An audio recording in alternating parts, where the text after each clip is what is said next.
They thought killing her on live broadcast would send a message. The galaxy watched as the teenage daughter of Earth's top military advisor was dragged before alien cameras, her eyes defiant, her voice calm. The Karzul assassins made sure every system, every channel, every corner of known space saw it. She wasn't just executed, she was made into a symbol. The message was clear. No human, not even a child, was safe beyond Earth. But what they didn't know, what they couldn't imagine, was that her father wasn't in a command bunker. He wasn't in a meeting. He was 7 minutes away. 7 minutes in a ship that broke every law of physics and warfare. And when he landed, the message changed. What followed wasn't protocol or diplomacy. It was something raw, something ancient, something no alien species had ever seen before. The wrath of a grieving human parent with nothing left to lose. Part 1. The broadcast. The galaxy had seen war. It had seen invasions, occupations, famines, and even planetary extinctions. But this was different. It was cruel not because of its scale, but because of its precision. The Karzul were not soldiers. They were assassins, fanatical, intelligent, and ruthless. They didn't seek victory in battle. They sought control through fear. And nothing instilled fear quite like a public execution. The victim wasn't a military commander or a political figure. It was a 14-year-old girl named Alara Maddox. She was the daughter of Admiral Ryan Maddox, Earth's top strategic advisor to the Allied Galactic Defense Council. She had grown up in the orbiting Arcadia habitat, surrounded by high-level diplomats and hardened veterans. But she was just a child.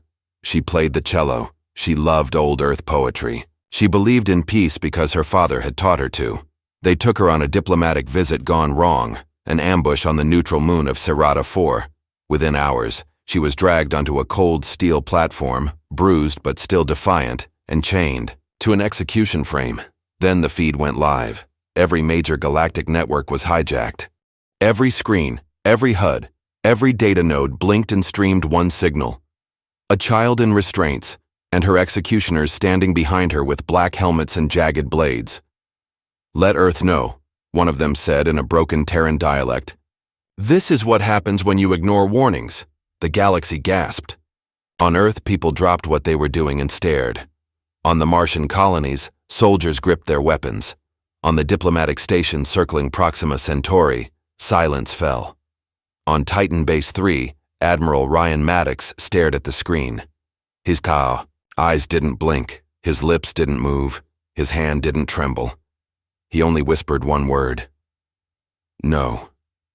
But it was already too late. A high-frequency sonic blade, designed to minimize blood and maximize suffering, was raised. The camera zoomed in. The Karzul didn't look away. Neither did Alara. "I'm not afraid of you," she said, voice hoarse but steady.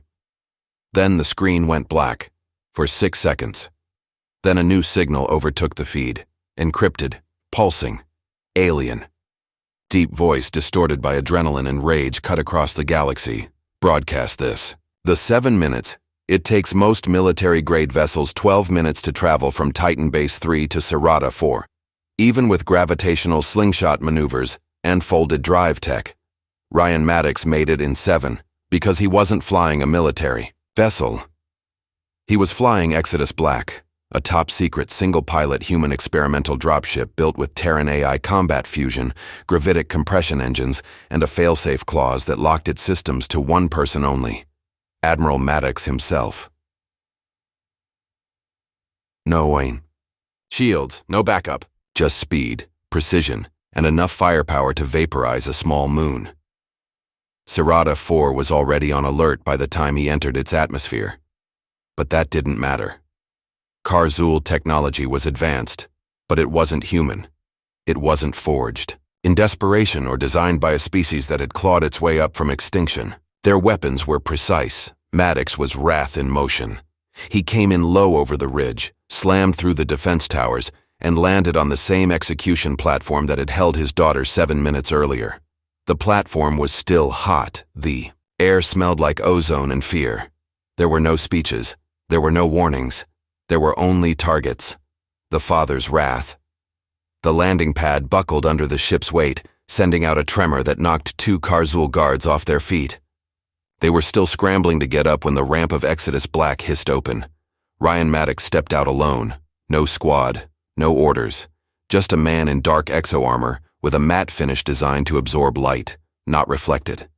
There were no insignias, no rank badges, no flags. The only visible mark was a faint glowing outline on his chest plate.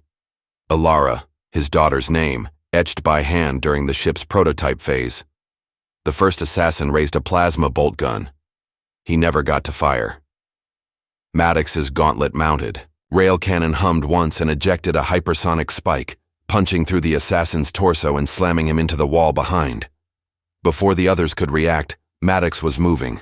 Fast, inhumanly fast. His suit enhanced his strength by a factor of 10, his reflexes by 50. The corridor lit up with the stutter flash of weapons fire, alien lasers, concussion rounds, and electromagnetic pulses. They didn't even slow him down.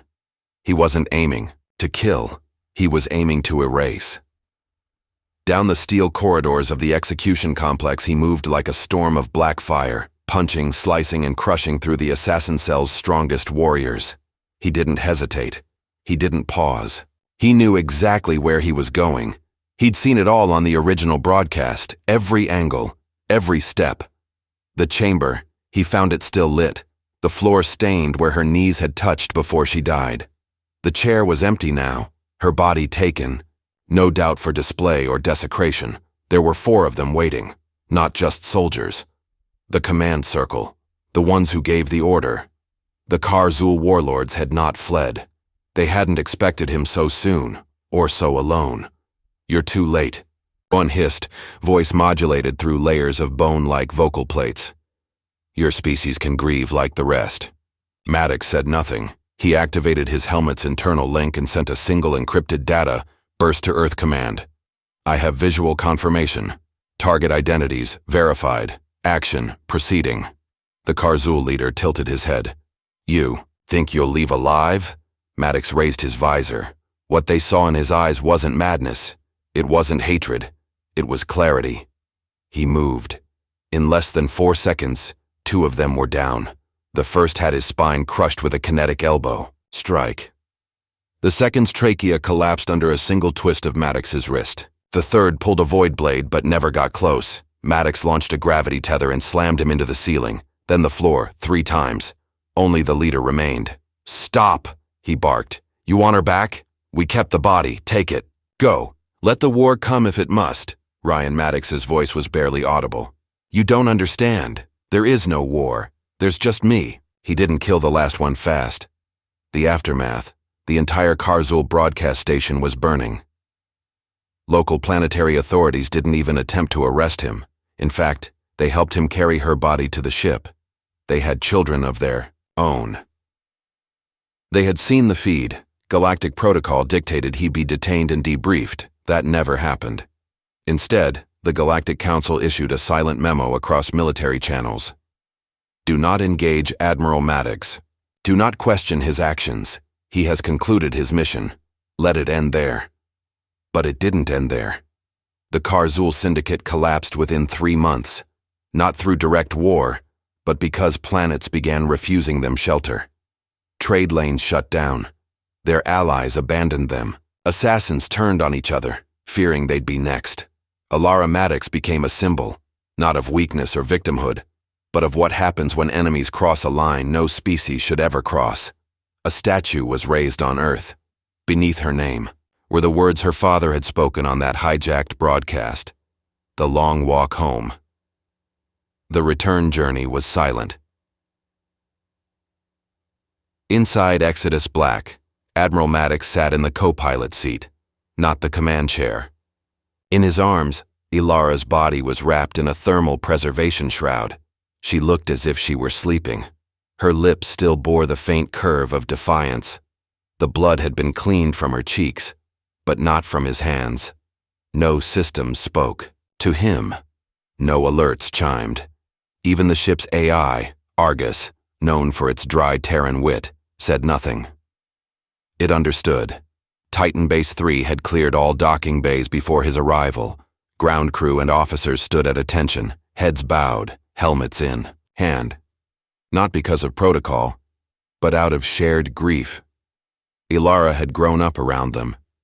She wasn't just the daughter of a leader. She was family. Maddox didn't speak to the press. He didn't speak to the council.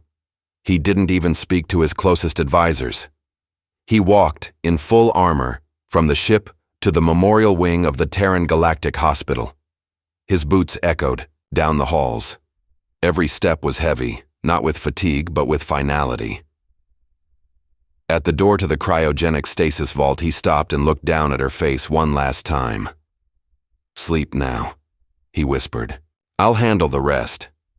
The Galaxy Reacts news traveled fast in the galactic net, but what stunned the galaxy wasn't the death of a child. It was what happened after. Every major broadcast replayed the sequence, the execution, the voice that followed, the 7-minute assault, and the aftermath. But even more compelling was the quiet that came after. Earth didn't declare war. No fleet was launched. No sanctions were filed. Instead, planet after planet began distancing themselves from the Karzul. Their embassies were shuttered. Bounties were placed. Trade partners cut them off. FOAs